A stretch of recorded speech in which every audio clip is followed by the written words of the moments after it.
Hate that voice. There she is. I know. I hate that voice. I don't know why. Ladies and gentlemen, we are back. I am your host, JK'z. I am with my very good friend, George Muzzy. We are talking. He has this incredible solo project. It's called George Muzzy's The Walking Dead Files. If you are unfamiliar with it, I think you can tell by the name. His favorite all-time TV show, is The Walking Dead. I've watched the show, but I don't have anywhere near as much knowledge for that George has.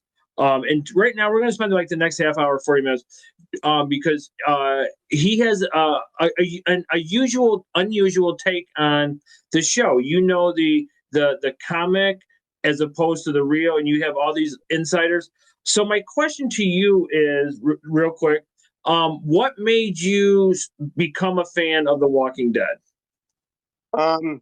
Well, I'd heard during the early seasons, I'd heard people at work or different people talking about it, but I never saw it. I saw commercials for it, but didn't seem like something I wanted to watch. At the time, we had cable. Now we stream everything. But at the time, we had cable. And included in cable was the DVR. Oh, yeah. My youngest daughter, her friends at school watched The Walking Dead. So she started watching it. And she went back and she watched it on Netflix and then caught up to current and then started watching. Now, when she was watching the current, she said to me, and I was working overnights at the time. She says to me, she goes, "Hey, on Sunday night, can you DVR The Walking Dead for me?" I was like, "Sure, absolutely." And she would watch it during the week or later on and then delete it. I told her, when you're done, delete it. You know, I don't watch it. So, well, then work got busy, school got busy, different things. You know, it was probably at the tail end of like soccer season. And then she did a lot of the plays and the musicals at the school. So it was probably right around in that time. And she just got really busy, and she also worked as well. If you ever heard of the Cuga, it's on the lake. It's the creamery. I think it's called the Cuga Creamery, but she used to work there. I believe that's where she worked at the time. And she just missed episodes.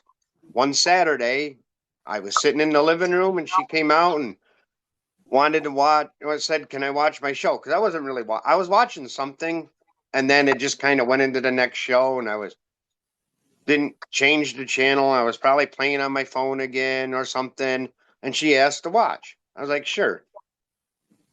She watched like 4 episodes, and by the end of the 4 episodes, I'm like, "Wow, this is what I've been missing."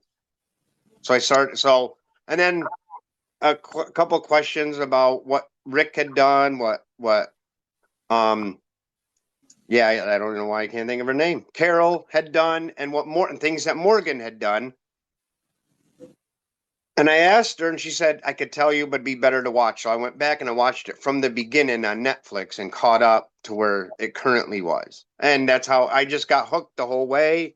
And at first, I didn't watch any of the spinoffs. I think at the time there was only one spinoff, and that was Fear the Walking Dead. Yeah. And I tried watching it, and I was like, "Oh, no. I've recently gone back within the last few months and forced myself to get through those first episodes that I absolutely hated. And then I understood why, because they actually were starting at the beginning of the apocalypse. Okay. Whereas The Walking Dead started before the apocalypse and then had a time jump, because it was basically when Rick got shot and went into a coma. And then the very next scene was him waking up from the coma. Apocalypse already in full swing. Yep. So they didn't start from the beginning. They skipped. So this all started because your daughter, she had an interest, and then you sat and watched it, and like you're instantly hooked. and then you went back. You started from first episode. Now, I don't know if our viewers and listeners know, but your favorite character is Daryl. Daryl Dixon. Daryl Dixon. Yep. Yep. Why is Daryl your favorite character? Okay. I don't. If any of you have watched my other, our podcast, a regular podcast, and caught my story, I was kind of like him, quiet, but when I got angry, I got angry. I got, like sometimes, like, I never got physical with anyone. I never really got physical with anyone, but if I got mad, I was really mad. And that's kind of what his character was like, as well as he's an outdoorsman. And I'm an outdoorsman. I love being outdoors. I love doing things outside. I hunt. I used to fish. I don't fish so much anymore. But things like that, I do that. And those are things I do. And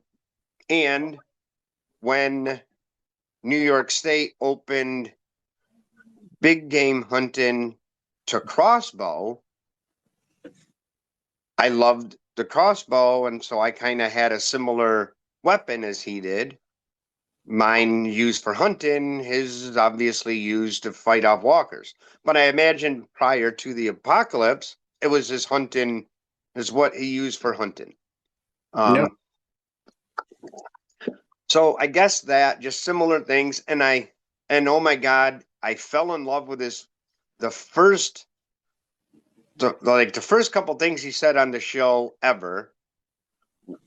First things he said was, I've been tracking. No, he goes, because a walker was eating a deer that had an arrow stuck into it. And he says, that was my deer. I've been tracking that thing. And then he says, do you think we can cut around the bite and still eat it? The weird thing is that was said in the comics, but obviously not by Daryl, because Daryl's not in the comic. It was said by Shane in the comics. Okay. So, obviously, Daryl Dixon is one of the big time names of the show. Right. I remember, we've done several shows and we've talked about The Walking Dead, and you said that Daryl Dixon was only supposed to be in the episode. A short-term, a short-term character.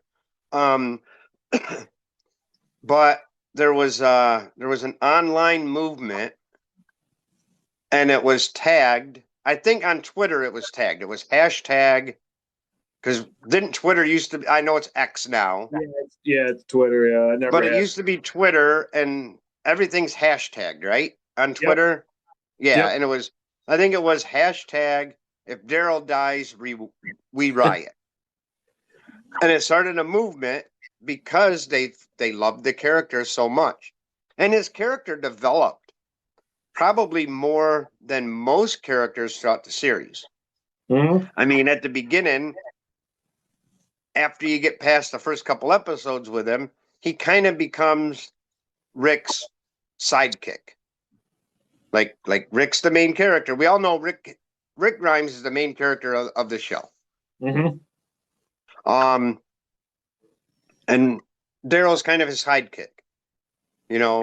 Like you got Batman and you got Robin. So you got Rick Grimes and Daryl Dixon. Mm-hmm. It's kind of it. And then as the show goes on, Daryl becomes more of a leader as well, like a co-leader. He becomes part of the council. He becomes, people follow him more, and he eventually he takes care of Rick's kids, if it's Rick's kid. Rick has one kid, Carl, but Carl dies in the series. But Rick technically has a child with Michonne. Now, the question is Judith his or is Judith Shane's daughter? Because Shane and Rick's wife had a thing before Rick came back. She thought he was dead. in the show, she thought he was dead. In the comics, is a little bit different story, but we went over that. So yeah. So for our viewers and listeners, Daryl Dixon is played by Norman Reedus, who has gone on to do other big things, other movies. Oh yeah. Another spinoff. So one of the questions, I don't know if you might need a minute to answer this. Every show has a like a what the fuck, like, are you kidding me? This is so stupid. But part B of that is every show also has that redemption to where they like they did a phase, like, like I'll give you an example. The Connors, right? Everybody loved the Connor, or I'm sorry, Roseanne, but then they won the lottery and everybody was like, are you freaking kidding me? But then Right. so that, to me, that was a stupid move. So obviously, my question to you is, was there ever a time in The Walking Dead that you were like, no, this is so stupid, this is not right, in your opinion? Now, first of all, I should say that this moment happened. I have a couple moments. Okay. But the one moment, I should tell you, I had not read the comics yet Okay. when this happened.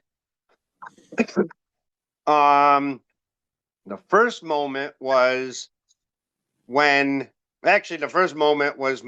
when they were telling Morgan's story, because in the show, Morgan meets up. He actually follows them. Rick leaves a map when they leave Georgia heading toward Washington, Okay. DC. He leaves a note for Morgan, and Morgan finds the map and he ends up going up there. But when they're showing his backstory of him getting there, there's a whole episode where he walks onto this guy's property. The guy has a goat and whatnot, and the guy ends up knocking him out and putting him in, because I think Morgan was trying to kill the goat, and he puts him in a cage that he has in the house. There's a story behind the cage, but the whole episode or so was about him getting out of his funk that he thinks he has to kill, like all people are bad. Okay. Morgan went through that phase where people are bad and I have to kill them all, whatnot, to I don't need to kill any human, only walkers. He goes through a whole phase, but it's the process. And it was like, oh my God, this is, later on you learn that's why Morgan, because later on when I watched Fear the Walking Dead, because I watched the beginning, then I said, no, I can't watch this. Then I watched it when Morgan left The Walking Dead and went to Fear the Walking Dead. I knew he was going to Fear the Walking Dead. I watched it then, and that kind of said, oh, now I understand why Morgan is trying to help everyone. Morgan is the one with the staff, right? Yes. Okay. Yep. I had the characters mixed up. Okay, now I'm with you. Now I understand. Yep.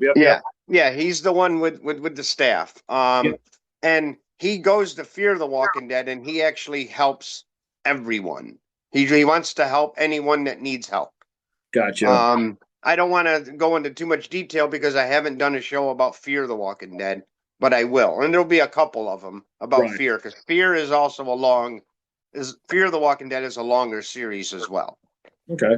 So it's not just a short, like World Beyond was only 2 seasons long.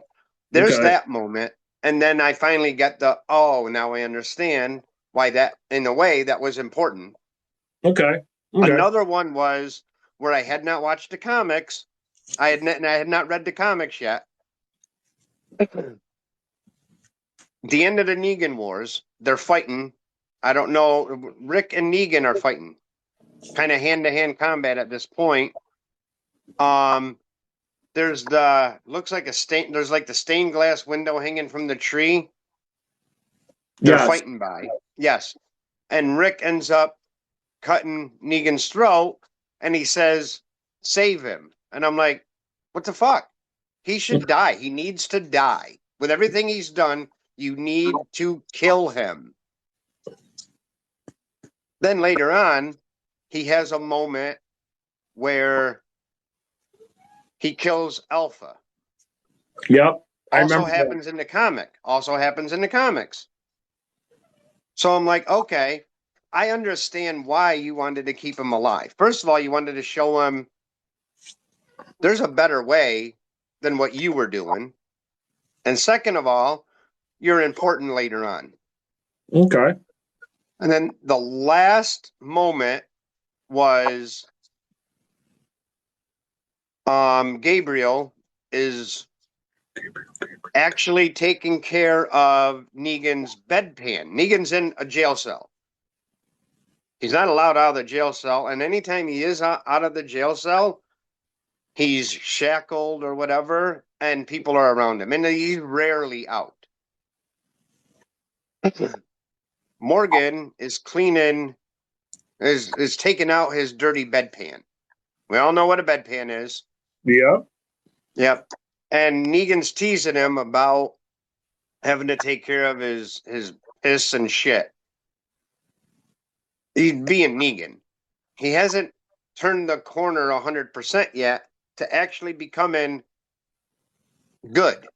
Yep. Because he goes from good when he's at home, a teacher, to evil Negan that we know, a leader of the Saviors, to he's good in the end. So Gabriel closes the cage, and after Gabriel leaves, Negan looks over and notices the cage is open. Negan walks out.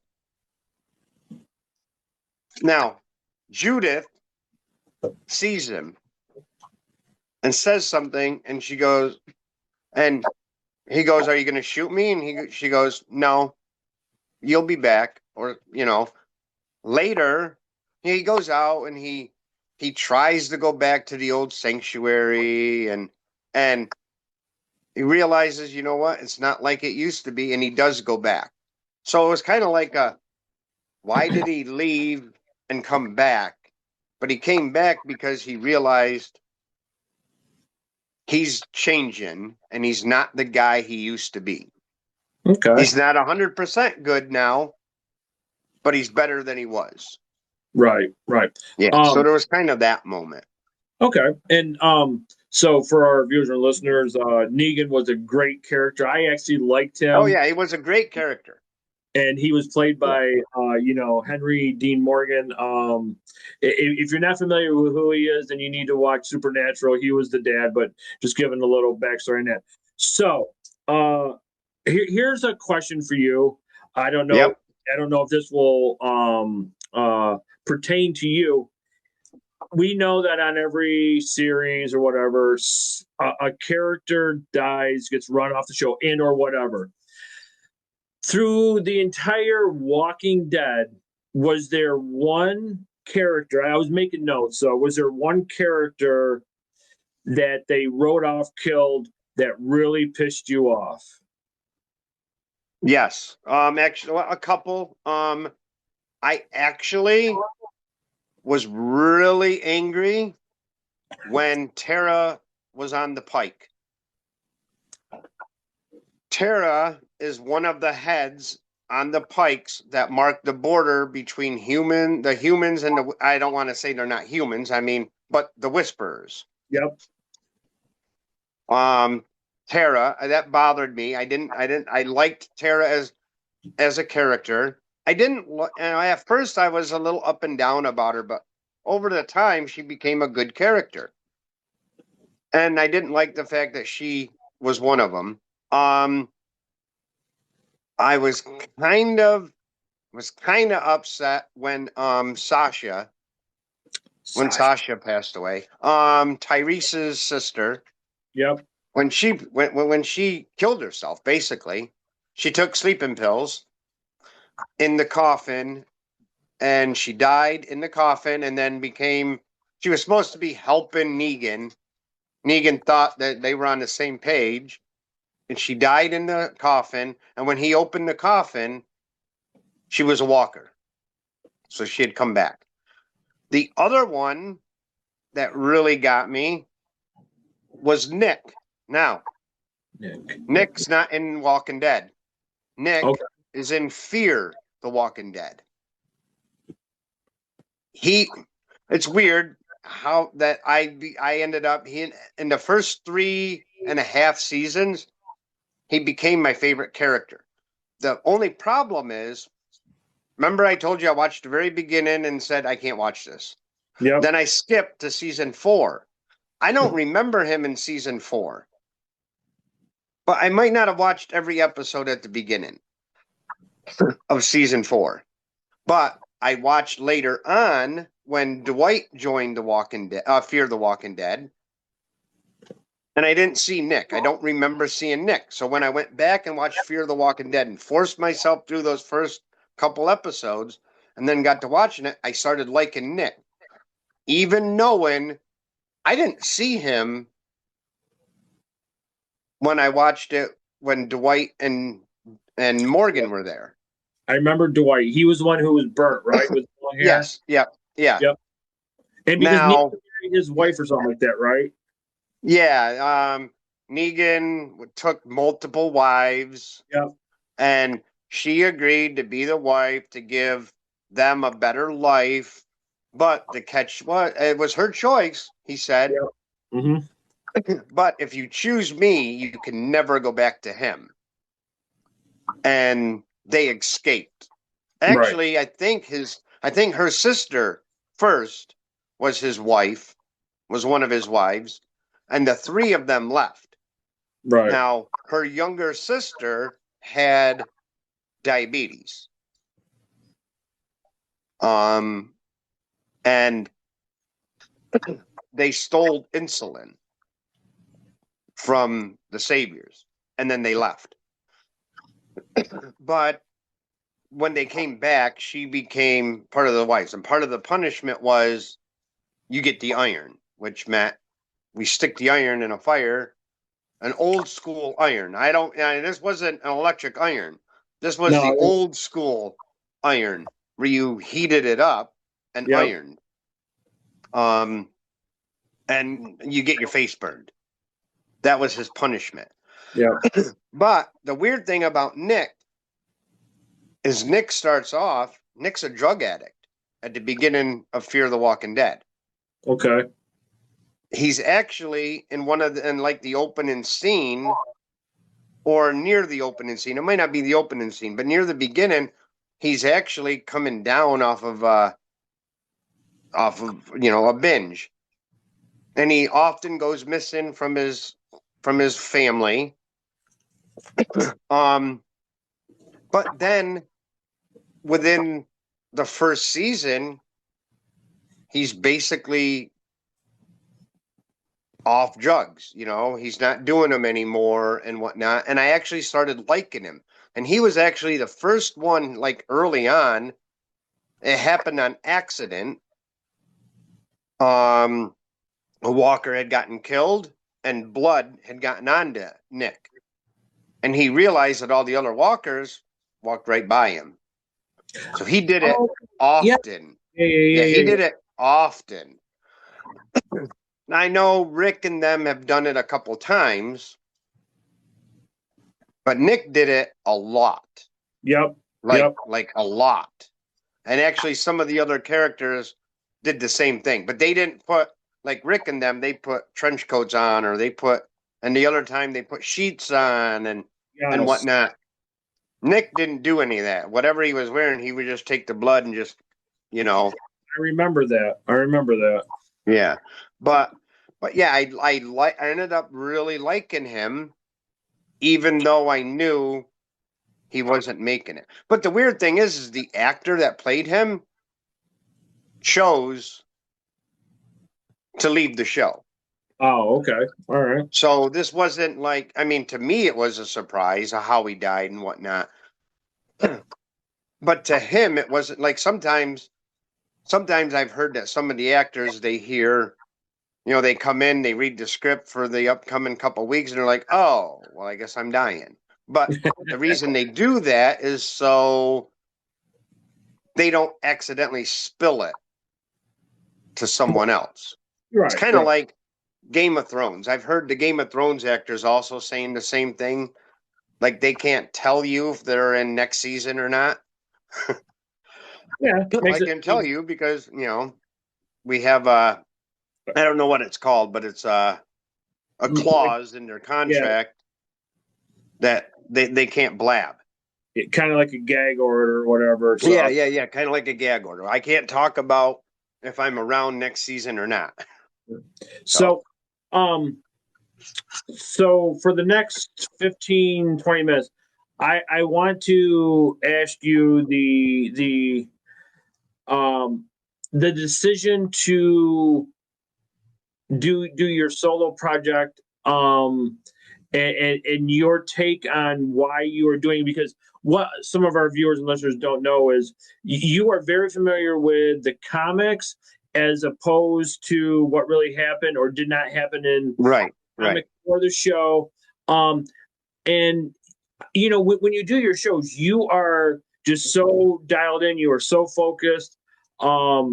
And I just, what is your I don't, for the lack of a better word, your reason for doing, George Muzzy's The Walking Dead files? Well, I don't have, I guess I want to say one reason is I don't have as many people that I'm around that watch the show or watched the show. I used to work with several people. When I first really started watching it, I had several people that watched it like every week. So we could literally talk about it on Monday, But now it's a way for me to talk about the show that I love. And maybe, and give my points of view, my thoughts about it, because I'm sure some people disagree with me about certain things. Like my last episode was about Walking Dead World Beyond. I hated that spinoff. Absolutely hated it. I watched it and then I got sucked in to watching more because of another reason. But when I first watched it, it was because it was going to be about the CRM, which is the helicopter that I've seen in Fear the Walking Dead. We've seen it in The Walking Dead. I don't think the one at the beginning, there's one at the end of the first episode that Rick sees in Atlanta. I don't think that's CRM because that's kind of really early on. I don't think they were the CRM. I think that was probably a military helicopter or something, is what I'm thinking. But it's the helicopter that JK'z, who is the leader of the scavengers, the junkyard, the dump people at the dump. She takes Rick and calls them, and they pick them up in a helicopter and take him to fix him up because he's got the wound in his side where the rebar went through. Plus, he was blown off of the bridge when the explosion happened. So I kind of wanted, when I first watched it, I wanted to see if anything was mentioned about Rick. Like where she took Rick, where they took Rick. I have a concept, and I don't know if anybody else has the same concept as I do. And I talked a little bit about it in that episode. Heath. Heath was a guy, he had medium length hair, but they were in dreads. Okay. Him and Tara went on a scavenger. They went to scavenge. And they went out a little bit farther than everybody else had gone from Alexandria. Well, when they left, they were in an RV. Not like a 40-footer or something. They were in like a maybe a 25, 30 footer. They were in a shorter one, but it's one that you drive. Okay. So they were in that when they went, and they were on a bridge, and on the bridge there was a lot of like sand had been dumped out of a dump truck. Well, apparently the people that dumped the sand had buried a bunch of walkers in the sand. They got separated, and she fell off into the water. Well, that's the last time you see Heath ever. Okay. We don't see him die, so it's not like, I mean, there's very few. I don't know if there's any characters that have died where we didn't see them die. Pretty much every character we see die in The Walking Dead, we actually see die, or we see him as a walker.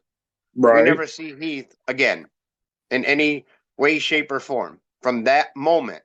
And that's like in the first 10 minutes, 5-10 minutes of the episode. That's really early on in that episode. And that episode was only about Tara. But it started with her and Heath. And then she falls in the water and she wakes up, and that's how she discovers Oceanside, which is only women at Oceanside. Yeah. Okay. Because Negan and his guys killed all of the men. So there was only women there. But now here's the thing. When Tara leaves Oceanside, makes it back across the bridge, which is now covered with walkers, she gets back, the RV is gone. It's just, it was parked right here. Now it's gone. So she basically walks back to Alexandria. Okay. I don't think she ever got into a car. I think the whole time she hid. I know she hid in a boat at one point when some walkers were passing. She stopped at a couple. I don't know, even like, I don't even know if it's a thrift store or just like a little boutique, maybe a souvenir shop or something. Because I remember she got a pair of sunglasses from there. And then she makes it back to Alexandria. Now, when JK'z picks up Rick, she is in a small to mid-sized RV. Knowing that she trades people to the CRM for supplies, did she trade Heath for supplies? Ooh. Uh-huh. Yeah. So I was thinking maybe we'd find out Heath, something about Heath. We didn't. Didn't find out anything about Rick.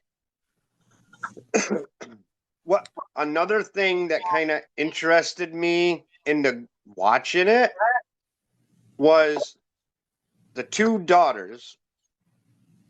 The two sisters. One is like really book smart, and she's a youth leader and whatnot. The other one is kind of she's smart, but she's more technical smart. But she's more about the black sheep, like one of the things she invented a way so her and her friends and the adults didn't know. She made like an alcohol that they could drink. Things like that. Okay. Well, and I don't know how they did it, but the CRM has a lot of resources somehow, and they're at a CRM satellite location. They're in Omaha, Nebraska. And they discover that their father, who is a scientist before the apocalypse, they took him. They knew that they took him, they took him. They were going to use him. They were doing studies on the walkers and whatnot. And through communications, he can't say where he's at, but he with different hints. And the book smart daughter figures it out. They're in Ithaca, New York. Not too far from us. That's 18 miles. That's about 18, 19 miles away from where I live. So I was like, well, that's going to keep me. Maybe I'll recognize something. You know what? Ithaca and Walking Dead World Beyond is flat. What's Ithaca? Not flat. No. For you, those of you that don't know, there's actually bumper stickers. You can buy shirts. You can buy. It's called Ithaca is Gorgeous. Ithaca is in a valley. Part of it is in a valley at the end of a 40-mile long lake that was dug by the glacier. Parts of Ithaca are on top of, I wouldn't call it a mountain. No, but it's on top where the glacier didn't dig as deep. So you're either in the valley going up or down a hill, or you're on the top of the hill. It's not flat. By any means, it is not flat. Ithaca in Fear of the Walking Dead, in Walking Dead World Beyond was flat. So I'm like, yeah, okay. Didn't recognize his name. I guess parts of when they were at the CRM, I could have probably said, well, maybe they could actually be like Cornell University or Ithaca College buildings or something like that. I don't know all the buildings, so they could have been that, but that's it. Yeah. So, but like I said in the episode, the biggest thing I had a hard time understanding was simply Rick and his group, very strong group. I don't know how far they drove and how far they walked from going from Gabriel's church in Georgia to Washington, D.C. But I know they walked a good portion, at least at the end. Mm-hmm. They had hard times getting there. And they're a really strong group. I mean, they had Rick, Daryl, Abraham, Glenn, Sasha, Daryl. They had all of these people that are really strong. And at this time, Carol has become a really strong fighter. Maggie's pretty strong of a fighter at the time. She gets better later on. But these are all strong characters, fighting wise. And they have a hard time. 4 kids that have never been outside of the walls after they got to Omaha. And this is 10 years after the apocalypse. Now, we do see a couple flashbacks where they were like young, like 5 or 6, when the apocalypse is beginning. But not long after that, they're in Omaha, inside of walls, never to leave. So they have way too easy of a time. And they didn't get into a car until later on when they were joined by 2 adults, like in their late 20s or whatever. Mm-hmm. Maybe even, mid to late 20s. But they're later joined by them. Now, I get it. The idea is that the CRM kind of cleared their path for them, is what I'm thinking, because they wanted the younger daughter, the technical smart one. They wanted her to help them. Right. They could use her technical skills. But even so, they should have had a harder time than they had. I mean, come on. Rick and them are one of the strongest groups you see. Yep. And they have a hard time. Mm-hmm. So hold on one second. Just going to take just another quick break. Hold on.